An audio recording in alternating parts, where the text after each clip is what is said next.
Ladies and gentlemen, jersey time!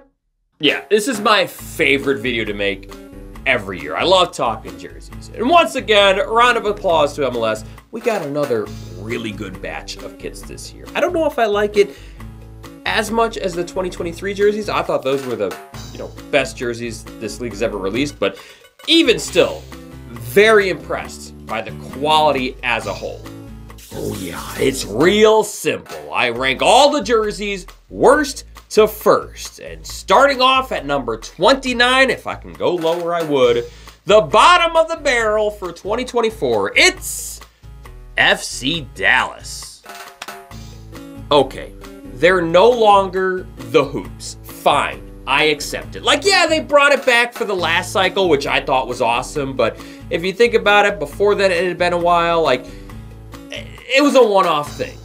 They got rid of their jersey identity. I think it's a mistake, but fine. They're not the Hoops. I accept that. But what I don't accept is that.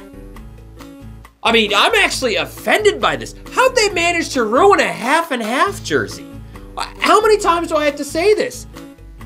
Teams, MLS, Adidas, stop fading your colors on these jerseys. I'm telling you, in 10 years, this fade design is gonna look horribly outdated. 28, it's Toronto FC with the GTA kit.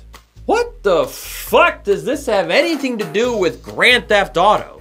Oh, wait, my bad. GTA doesn't stand for Grand Theft Auto. It stands for Global Toronto Area. Well, okay, then in that case, what the fuck does this have anything to do with being global?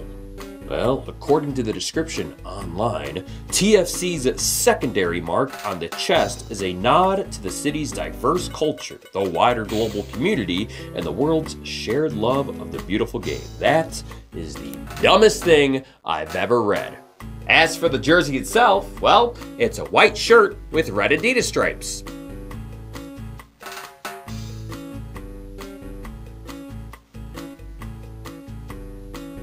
At number 27, it's Inter Miami. Now, wait a minute, hold on. The last pink kit they released back in 2022, I ranked them as high as number 3. How is this one so low?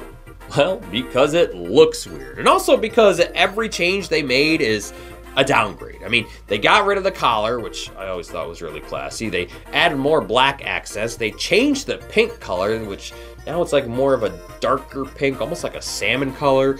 They centered the crest and they changed the sponsor, which, I mean, follow the money on that one, I can kind of forgive, but I couldn't even tell what that sponsor was. I had to look it up. It's Royal Caribbean Cruises, by the way, in case you didn't know. And I don't know, just that sponsor with the centered crest, it just looks off. I mean, if the world's most famous player can't even look good in this jersey, then yeah, you screwed up.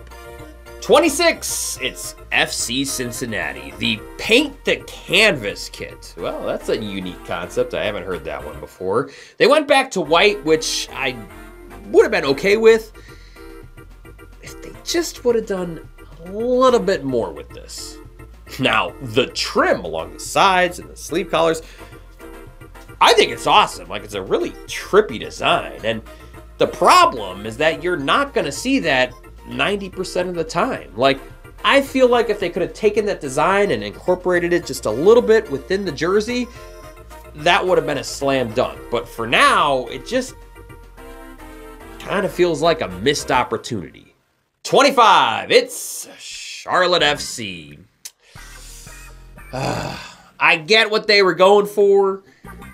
It just misses the mark for me.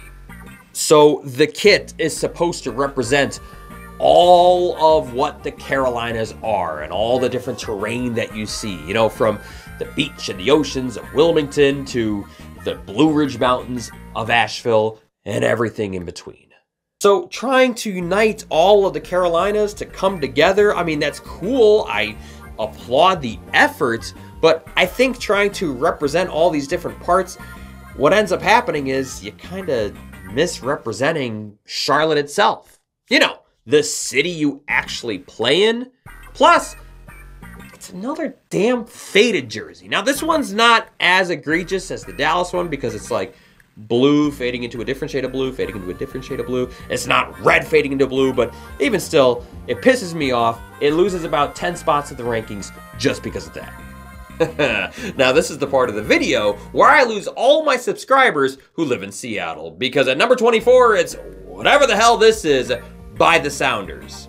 Now, some of the individual components of this jersey are awesome. Like, the Orca is sweet, the old Sounders font is sweet, even the new badge is sweet. Like, I'll admit, I was very skeptical when I heard the announcement that they would be rebranding. I thought it was a terrible mistake. I thought anything they released would be a downgrade, and I was wrong. I admit it, I was wrong. I love this new badge. But this design, these stripes are terrible. Like, this looks like a bad 90s golf shirt. And why did they choose stripes for the anniversary kit? I don't fully understand it. I understand wanting to combine the current day Sounder green with the old school light blue, but these two colors, they don't look good together in stripes. Like, it just does not pair well together. Now, interestingly enough, they went with light blue shorts to pair with this top, which some people love, but I definitely do not. Now, there are cases where you could be so ugly that it's good, which I kind of think this is what Seattle was going for, but it's a fine line. There was also cases where you could be so ugly that it's the worst thing you've ever seen, like the Columbus Crew flag kit. And even though I don't think this quite hits that level, as hard as I try to like this jersey, I just can't. Like, I think it's really bad. 23, it's the San Jose Earthquakes. The throwbacks, going with the nod to the NASL days, even going with the old badge, which isn't really a badge at all, but still looks awesome.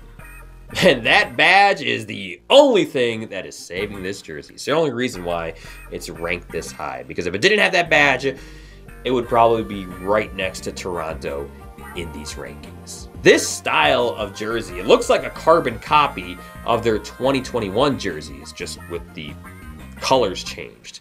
Which, ironically, the 2021 jerseys, they were also a bit of a throwback because it celebrated the 2001 championship season for the Earthquakes. Listen, I love anything throwback. It's great what they did here, but the jersey itself is very meh. I really hate putting this one so low. At 22, it's Red Bull New York.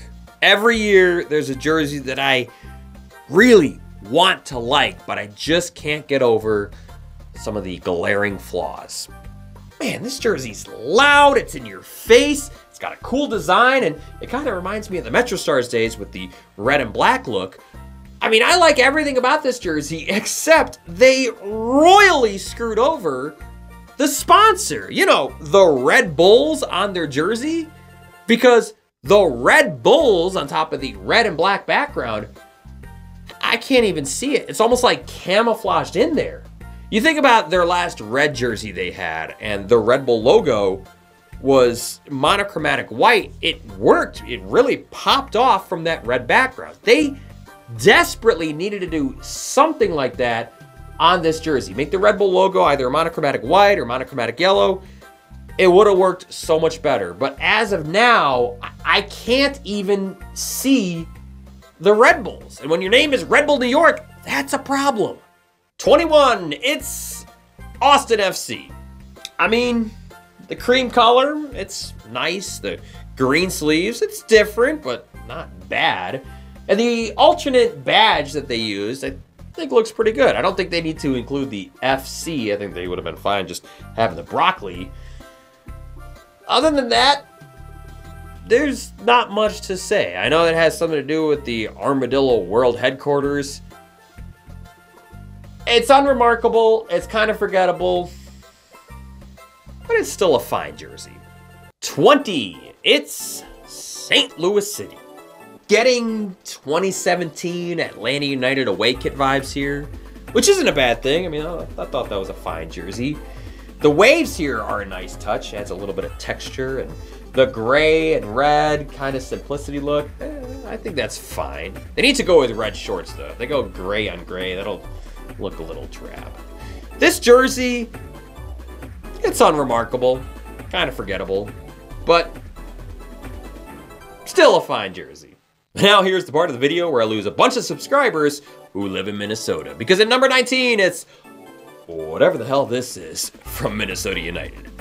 Well, I guess they're just phasing out the gray, because once again, we have another year without a gray Minnesota jersey, which I'm kind of bummed out about. I mean, that was such a unique identifier for this team. I mean, no one rocked the gray quite like Minnesota. But if you want to talk about unique jerseys, it doesn't get much more unique than this. What do they just take a photo of the night sky and print it out on the jersey? Something doesn't work here for me. Like, I feel like if you were to get rid of the badge and the Target logo, it would look like a shirt that Neil deGrasse Tyson would wear. I mean, that's cool if that's his thing, but it's not really mine. At 18, it's Real Salt Lake. Oh, RSL. This is the definition of a jersey that is too busy. I mean, the mountain, the stripes, the colored sleeve, you say all those things out loud, I like them, but when you put them together, it's a little bit too much. I think my issue is that there's just not enough room up at the top. Like, the Adidas and the badge, it all feels very cramped up there, and it's even overlapping a little bit more with the mountain. Maybe if you were to lower that, it would look a little cleaner, but as of right now, everything looks too bunched together. At 17, it's CF Montreal. I don't think anyone is picking this as their favorite jersey, and I certainly don't think anyone is picking this as their least favorite jersey.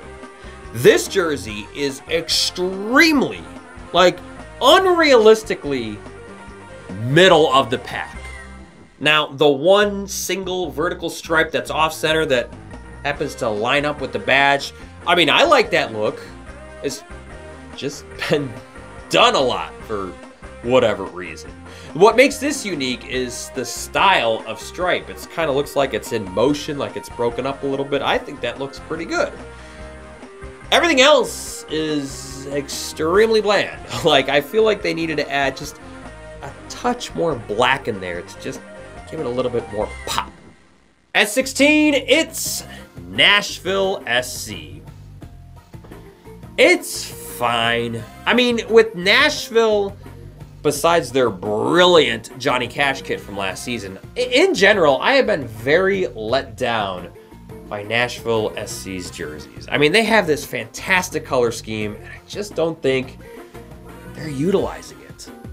Like, what am I supposed to say about this one? Like, I think the blue bar is nice. It makes the Nashville badge pop off. But also, it's such a tease. Like, there's so much more they can do with this. Like, why not do yellow and blue hoops or stripes or anything? Like, this is the best they came up with? Really? The blue shorts are nice. But the shirt itself, like, really? 15, it's the Columbus Crew. I remember when I first saw this jersey get leaked on Twitter, and I thought, oh, Charlie Brown, anyone? Like, oh my God, I'm gonna tweet this, everyone's gonna laugh, I'm gonna go viral, I'm gonna get insanely rich, it's gonna be great. And then I saw like 10 people already tweet it out, and then I realized, oh, I'm not as original as I thought I was. Columbus has kind of had the same look for a long time now. It's kind of always been this, like, you know, pretty classic plain yellow jersey, and every time they've tried to branch out from that, it's kind of blown up in their face and people have hated it. So I get why they've been conservative for all of these years. Now this one, they did try to branch out, and I think it's good. It's kind of just like a better version of Nashville's jersey. I mean, I like the stripe more, I like the collar more. Overall, it's good. We are now officially in the top half of the countdown. And at number 14, it's the Colorado Rapids with this trippy, and yes, I do realize this is the second time I've used this word to describe MLS jerseys this year, this trippy, wavy checkerboard design. I think they do a really great job of not going over the top. I mean, if they would have made this like maroon and the light blue checkers, that would have been overkill. But maroon with darker shade maroon, it's kind of pleasing to the eye. I kind of dig it. But they decided to go with maroon shorts this time around. And I get it, they don't want to do maroon top, light blue shorts every year, but it definitely makes this jersey just look a little bit more basic. 13, it's the LA Galaxy. Hell yeah, they brought back the sash, and they did it in a pretty cool way. Usually, the LA Galaxy jersey is a white base, and the sash itself has the design, but here the sash is white, and the design is around it with the diagonal blue lines. I think it looks pretty good. I don't know how I feel about the yellow Adidas stripes, though. Like, for me, yellow on top of white, it just doesn't really contrast well enough for me. It doesn't pop off enough for me, so I think it would have looked better had they gone with the normal navy blue stripes, so yeah, I had to take away some points for that one. And at number 12, it's Atlanta United, and I really do like the colors on this one. It's just that, unfortunately, Colorado released a very similar colored kit last season. Really, the only difference is that Atlanta's trim is yellow, and Colorado's trim was red and orange. I think the flame design is really cool. Like, I think it's very aesthetically pleasing. They absolutely nailed that because, yeah, it's the main feature of this jersey, but it's also not the only thing you notice. 11, I'm going with the Houston Dynamo. Why purple? Well, I don't know. I mean, apparently purple is the secondary color for the city of Houston. I've never heard of that, but okay. Now, apparently with this jersey, they're paying homage to the hip-hop scene. How does this jersey accomplish that? I don't know, but okay, I guess. Yeah, kind of a stretch, don't you think? I mean, I know we all want our jerseys to have this greater meaning and to stand for something, but you know, every once in a while, I just kind of wish a team would be like, you know, we went with this because we thought it looked cool. Now, with that being said, this jersey is cool. It's really cool. I mean, this deep purple with the orange Adidas stripes, we've never really seen that color combination in MLS before. I can't even think of a time we've seen it in any of the professional sports in this country. I know Clemson rocks it, but I even think Houston does a better job than them. I mean, you pair this purple with the darker purple shorts, it's a slam dunk. This jersey looks so good on TV. And notice, it doesn't have some like crazy intricate design because it doesn't need to be. It doesn't need to be unique because the colors, the purple, the orange, it does all the work and it looks phenomenal. And now we hit the top 10, and I'm definitely filming this on the same day. At number 10, I've got the New England Revolution. Yeah, I just really love this design because it's really unique. I mean, at first glance, you're like, oh, okay, cool. Thin stripes, I'm down for that. But wait a minute, something looks a little off here. Let me get a little bit closer. Oh, shit. Those stripes. They're made of dots! Now, the rest of this jersey also has this dotted design, which I'm sure there's a name for this particular style, but I can't think of what it's called. Now, I've heard some people say that the red sleeves are a little bit jarring to some people, which, I mean, I get, but for me, it makes this Revs jersey stand out from others. I think a lot of other Revs jerseys have kind of fallen into the same format, the same formula of just a plain navy blue base, which admittedly started to feel a little stale for me. So the red sleeves on this one definitely give this jersey a little bit more character. Coming in hot at number 9, it's Orlando City. Now, every year, there seems to be some kind of unofficial theme to the jerseys. Like one year it was glitch kits, another year it was the color light blue. This year it happens to be pre-MLS throwbacks, and Orlando City, they nail it with this one. But why? Like, why do I dig this jersey when I didn't really dig San Jose's? And I think the answer is really as simple as the colors. Like, white has been done a million times before. while lavender hasn't. In fact, I can't think of a single other MLS jersey to rock this particular lavender color. And then also when you add in this modernized throwback badge from the USL days, it's just a thing of beauty. At number 8, it's LAFC. Whew. Turning up the snazzy level to 11 on this one.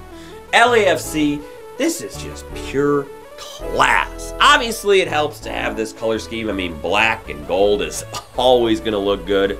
And this particular pinstripe look, it's given me a little bit of 2021 FC Cincinnati vibes, which you may remember was my #1 jersey back then.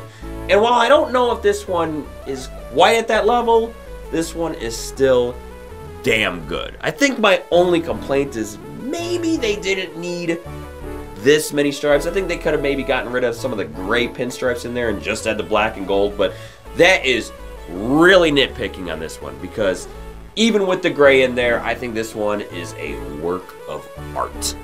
Ladies and gentlemen, it is official.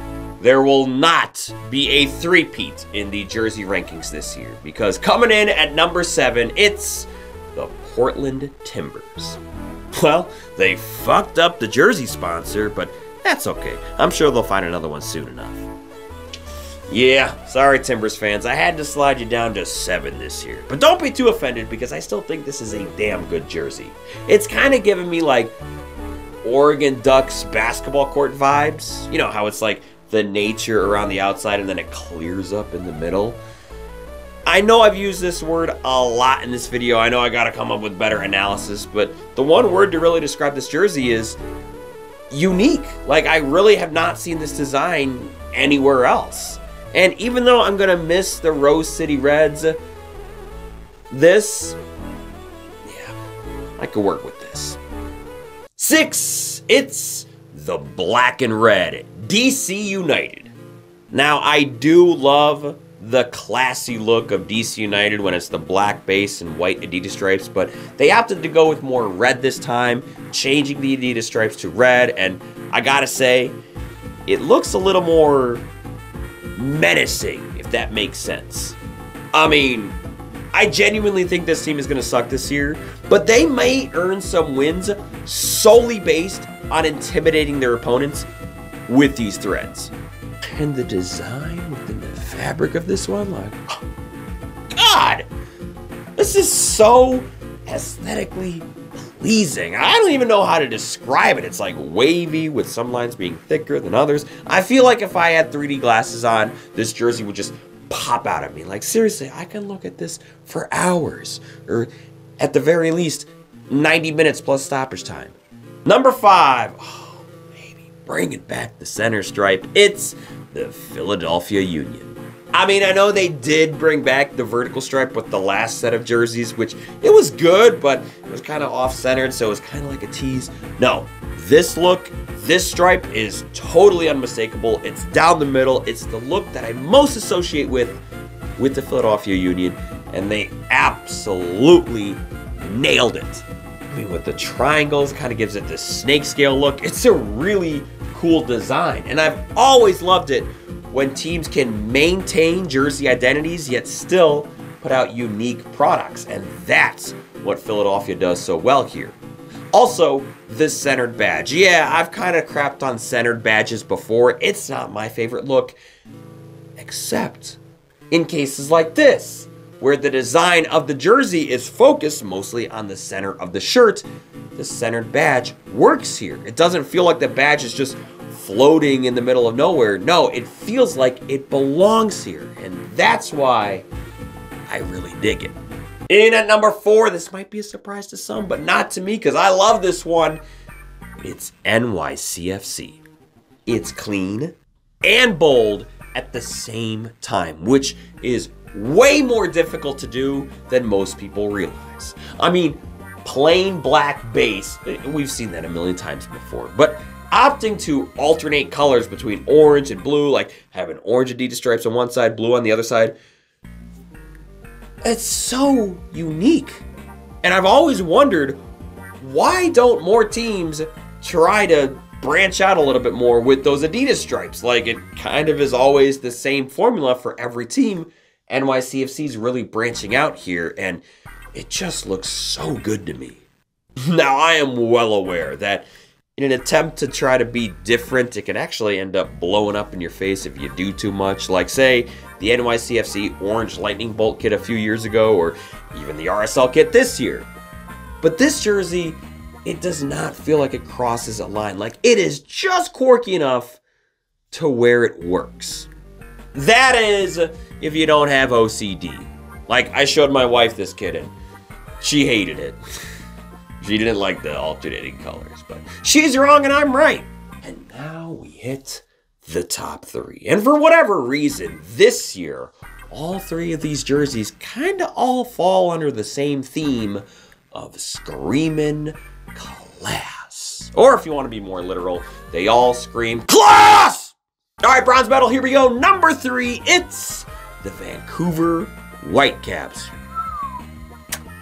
Okay, well, this is as basic as it gets. I mean, one color for the base, one color for everything else. No extra design, no extra bells and whistles with this jersey. And they got rid of their badge, which I love so much. Like, if you were to first describe this to me out loud without me seeing a picture of this, I'd probably hate it. But, oh my God, I'm wrong. Like, this is a masterpiece. The colors, navy and gold, it is immaculate. Now, why does this jersey work so well, but Toronto doesn't? Again, kind of going back to the Orlando and San Jose thing, really, it just comes down to the colors. I mean, this is just how you do a clean jersey.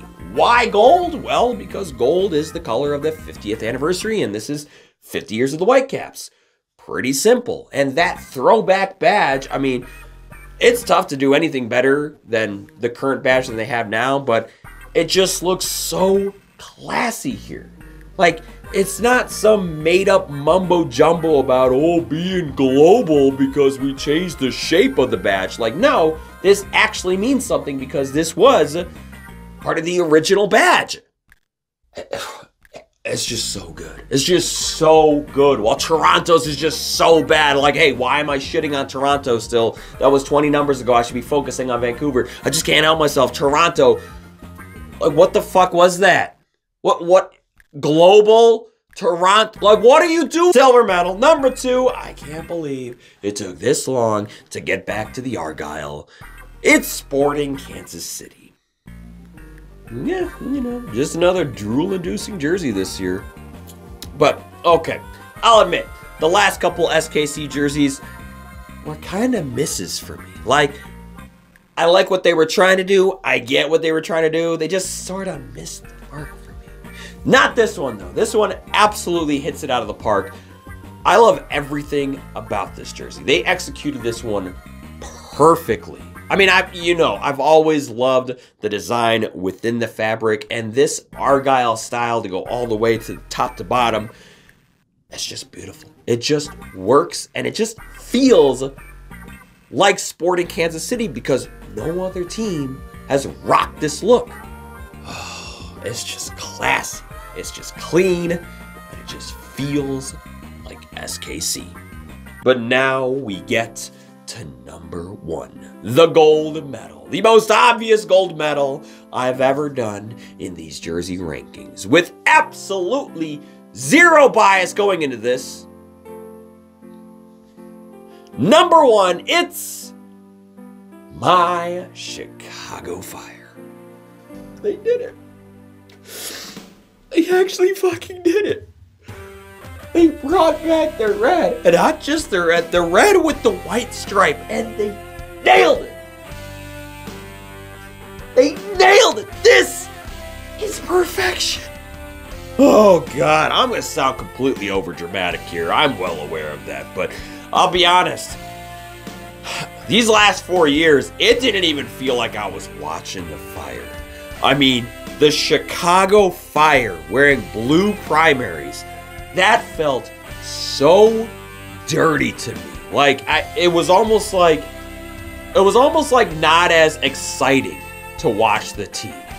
And why they went away from red with white stripe, one of the most iconic looks in this league, a look that worked for 20 years, why they went away from that, I will never know. But now, I don't got to worry about it, because now they're back and everything just feels right in the world again.